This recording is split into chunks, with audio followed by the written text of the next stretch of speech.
It is working. Hello, everybody. Are we all ready for the next speaker? So I was going to introduce Tom Nightingale, the Northeast Stakeholder Manager for Equinor, who's going to talk to us about developing the world's biggest offshore wind farm on Dogger Bank and generating around 5% of the UK's electricity needs. Tom. Tom's going to talk for about 20 minutes, and then there will be about 10 minutes for questions and answers. And we now have a roving microphone, so if you want to just put your hand up, we'll get the microphone to you so you can ask your question. Okay, thank you very much.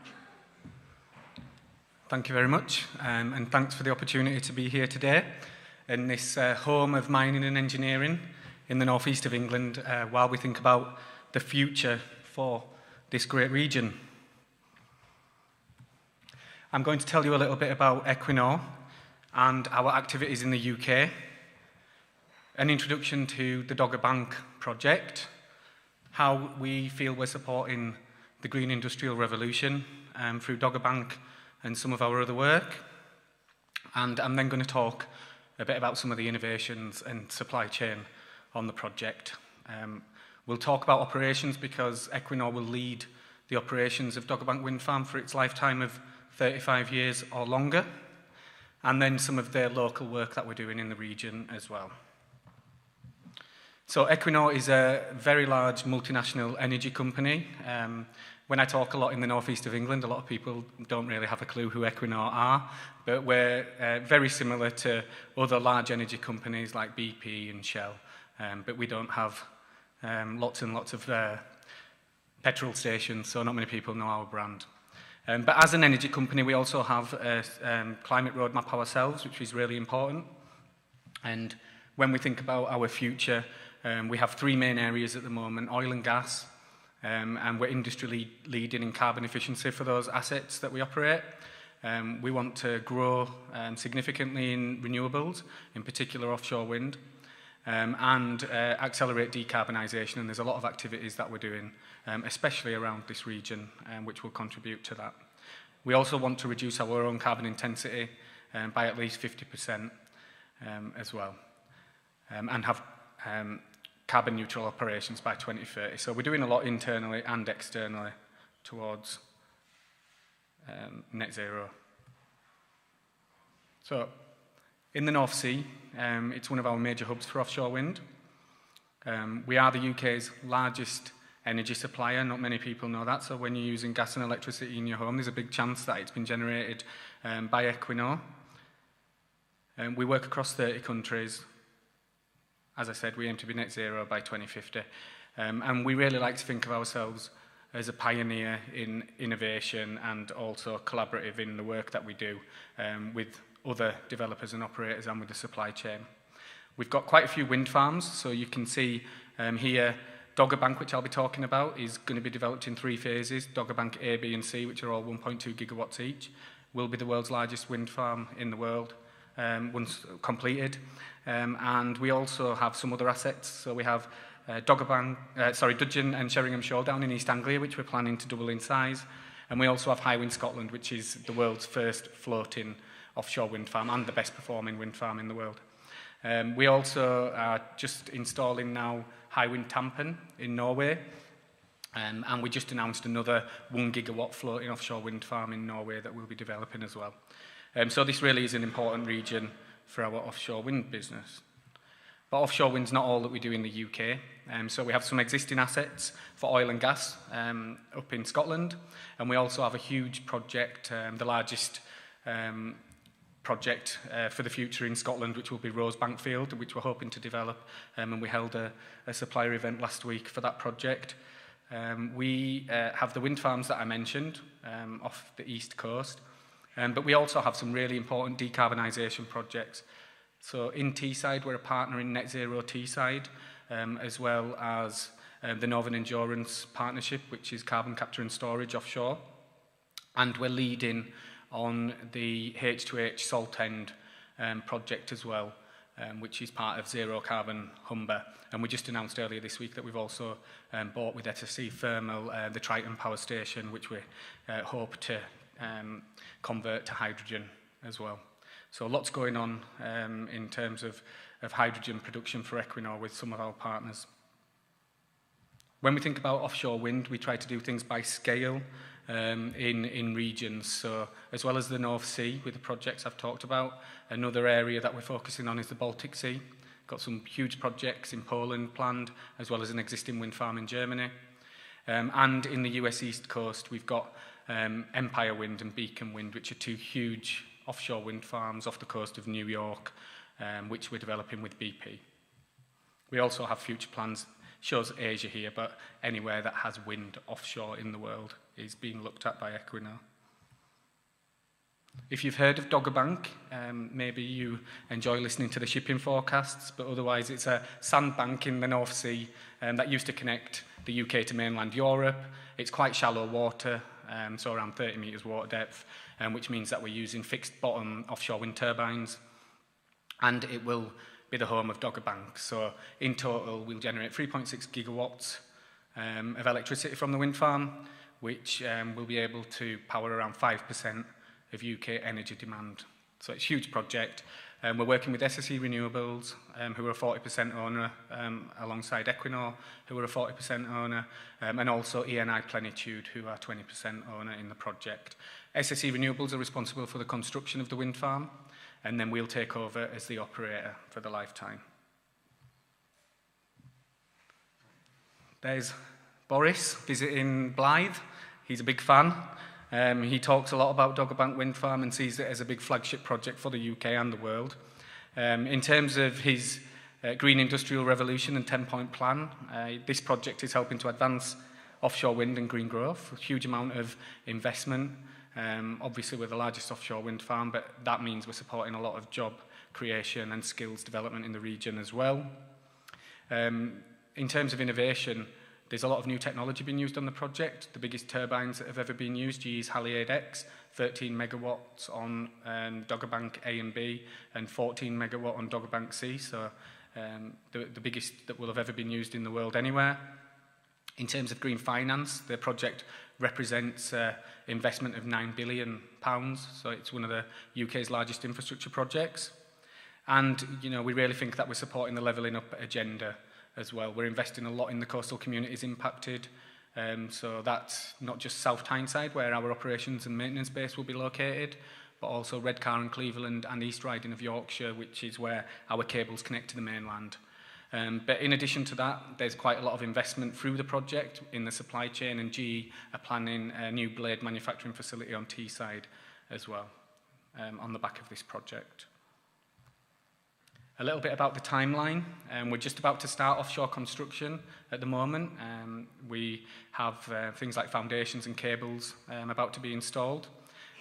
The first turbines will be installed in the start of next year, and then we'll get first power in the middle of next year. So we need our operations and maintenance base to be up and running by then. We will start to operate some turbines while construction's ongoing, but Dogger Bank A will be fully commissioned and handed over to Equinor in 2024, and then Dogger Bank B and C follow 1 year later each, so fully operational in 2026. Each blade used on our turbines is 107 metres long, so if you compare that to the Angel of the North, it's twice the wingspan. Obviously, we have 3 blades on every turbine, and 1 rotation covers an area the size of 4 football fields. These are huge machines, and we're going to be installing 277 of them in total. When you think about the area that will mean we cover on the seabed, if you put together the 3 phases of our wind farm like shown here, we cover an area the size of Greater London. This is really important when we think about logistics and maintenance, and I'll show the service operation vessels that we're going to be using on the wind farm. These are state-of-the-art vessels that will transport our technicians around the wind farm. But the wind farm techs will live offshore for 2 weeks at a time, so the boats won't be returning to shore every day because it takes 11 hours to get there. We're 130 kilometres directly east of Newcastle, so it's a long way to go. But these vessels will also have daughter crafts that will be able to transport technicians around the wind farm. In terms of numbers of people, we'll be creating 200 jobs in South Tyneside for the project. But the service operation vessel provider, North Star Renewables, will also be creating an additional 170 jobs. So it's almost 400 new jobs in South Tyneside for the project. Those are all long-term jobs for at least 35 years. One single sweep of the turbine will power your home for 2 days. So this is going to be huge in terms of power generation. This is where the 3 phases are actually located. So Dogger Bank A and B are right next to each other. They both connect at the East Riding of Yorkshire. Dogger Bank C, in between B and C, is another project called Sophia Wind Farm, which has been developed by RWE. And Dogger Bank C and Sophia project will connect together at Teesside, and that's really important for collaboration, especially with other wind farms, because it means we only have one onshore converter station and less disruption to the local communities. These projects were awarded the lowest ever CFDs as well, really demonstrating how offshore wind is a clean and cheap form of electricity. This is how we connect back to the mainland. So we have wind turbines that are connected in strings of arrays, and they connect then to the offshore converter platform. And for the first time in the UK, we're using HVDC. So at this point, we convert from AC to DC, and that's just because we're so far from shore, and we have, with AC, you can have electrical losses. So we convert to DC, transport the power back to the mainland, where we then have another converter station before connecting into the national grid, and hopefully we'll be powering lots of homes and businesses and new electrical vehicles and batteries produced in the northeast of England, potentially as well. So to do this, we're working with a huge international supply chain. We're working with GE and LM Wind Power for the blades. Able Seat and Port in Teesside is our Marshall import. We're working with Jan Dunno for installation of the blades, and they're building a new vessel to be able to install these blades. We're working with Sif and Smulders on the towers and transition pieces, and OHT, which is now part of Seaway 7, will be installing them. We're working with Able on the offshore converter platforms, currently in Norway now, the first one to be fitted out, and Saipem will install those. Hitachi ABB are responsible for the HVDC system, and we've been working with Jones Brothers on the onshore works in Redcar and Cleveland and East Riding of Yorkshire as well. So this project really is a flagship for innovation. There's Little Ben in London, next to one of our towers. Our towers, when the blade's pointing up, is 260 metres tall. So there's only 2 buildings in the UK which are taller than our turbines, and one of them's the Shard in London. But there's only one of those, and there's 277 of our turbines. So it's a huge amount of work over the next few years we have ahead of us to install all of these. Sorry. And one thing that I haven't mentioned that's included on this slide is digitalisation. We will have a central control room in South Tyneside, which will be an Equinor building, and the wind farm will contract Equinor to look after the digitalisation of the wind farm. This wind farm has sensors everywhere on the foundations, cables, turbines. We're going to be monitoring so much information, including the SOVs. And this means that when we're thinking about recruitment as well, we're looking for some quite different roles as well, from control room engineers to computer programmers, data analysts as well, who will be able to help us, because it's really important that we minimise downtime and keep the turbines turning as much as possible. This is our new operations and maintenance base. We had these nice graphics made, but actually I should have... I do on my next slide actually have a picture of what it's starting to look like now. This is really environmentally friendly. It's net zero. It's designed to the net zero buildings framework, so we're bringing the sustainability onshore as well. It's going to hopefully attract lots of talent. We're having a lot of interest of people to come and work on the project at the moment. And this will obviously be the hub of operational activity throughout the life of the field. The control room is on the right and as well. So this is what it looks like now. This is a couple of weeks ago. So we're making a lot of progress. We get handover of the O&M base in September, and then we move in November, ready for operations and for first power in the middle of next year. So the service operation vessels I mentioned already, we've contracted North Star Renewables for 4 vessels. This is the first time that North Star have moved from oil and gas to offshore wind, so this is a really important project for them as well.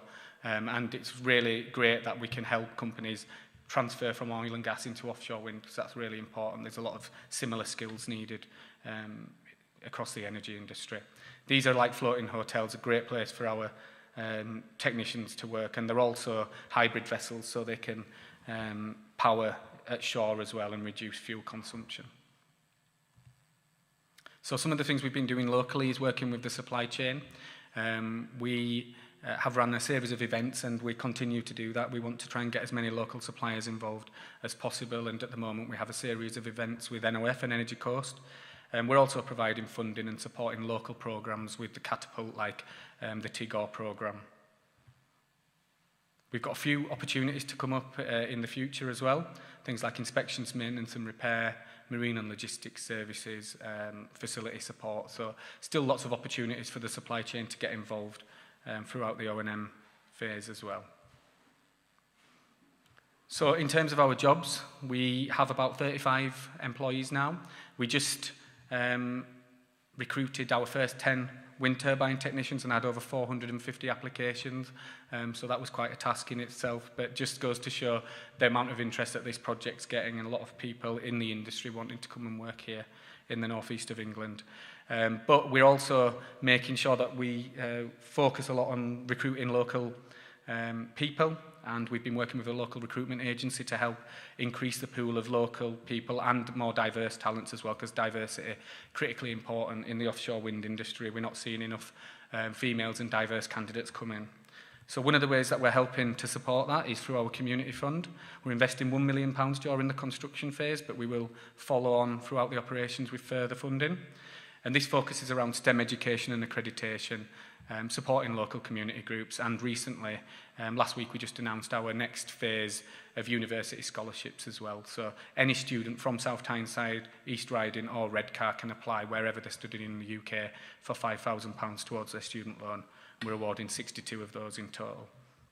But we want to do more in the local community when we're based here as well, and as we build our team, we'll be getting involved in more activities around our O&M base in South Tyneside. And then just to finish, this region is the epicentre of the energy transition, and in offshore wind, it's already a massive region. So if people aren't aware, as well as our wind farms that we're building, I mentioned Sophia, there's already a wind farm at Teesside, a wind farm in Blythe, and a second wind farm planned at Blythe. And in addition to that, RWE have also, in round 4, secured 2 further 1.5 gigawatt wind farms. This obviously will be a lot of opportunity for the supply chain and all of the ports that you can see here, for both construction and operations, but also in terms of jobs, this region is going to be really important, because you need operations and maintenance throughout the lifetime of all these future wind farms as well. Thank you very much.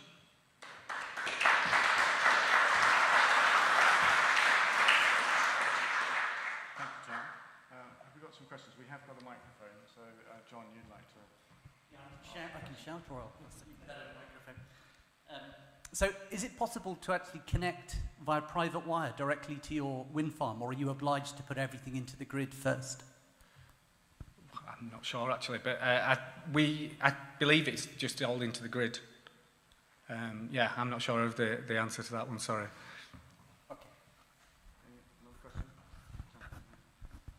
Do you have a view on energy storage and the future of wind, and whether hydrogen is the way to go, or lithium, so we can protect the grid from surges?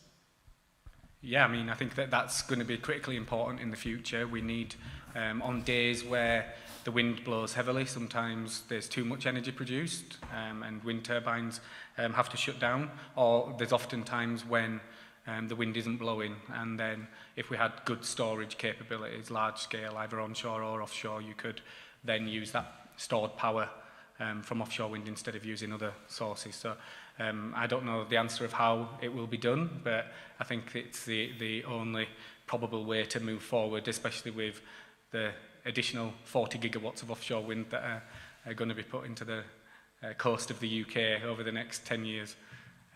Apparently, that's the target.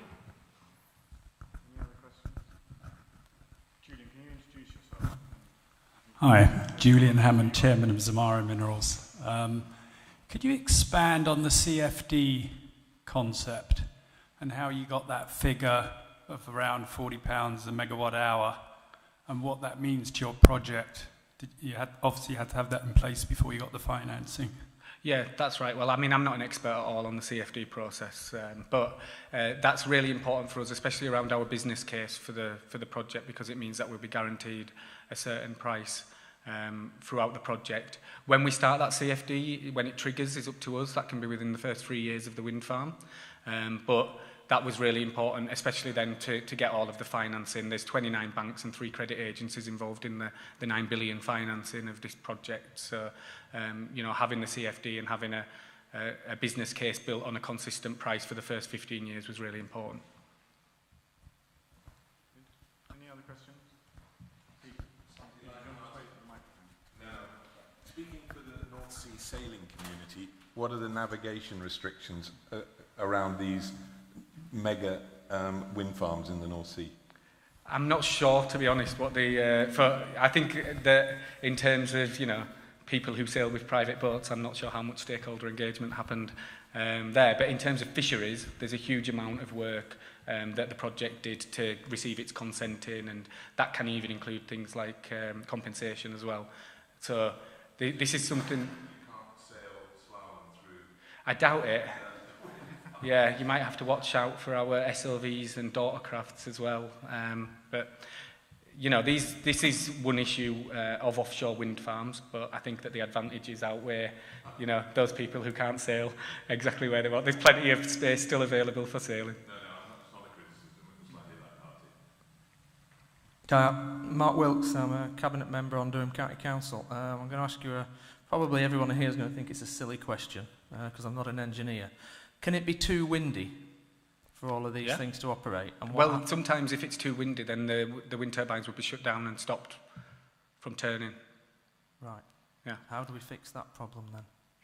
Well, you can't really fix that. I mean, you can let your turbines turn, but you're probably going to have some impacts on the lifetime of those turbines and the operations and maintenance needs of those turbines as well. So, you know, there are certain limits, like with any type of energy production, that you don't want to, you know, overuse your turbines and run them at speeds that they're not designed to. Also, there'll be limitations with our service and warranty provider, which is GE, who are building the turbines as well. So, you know, they're going to be a big part of the service and warranty of those turbines going forward. Hi, it's me again. I'm Seb Leaper from Water Cycle Technologies. I read somewhere that the North Sea capacity for floating wind turbines, if you maxed it out, would provide 5 times the amount of electricity that the EU consumes. So it's a massive resource that is, you know, going to outweigh what the oil resource has been.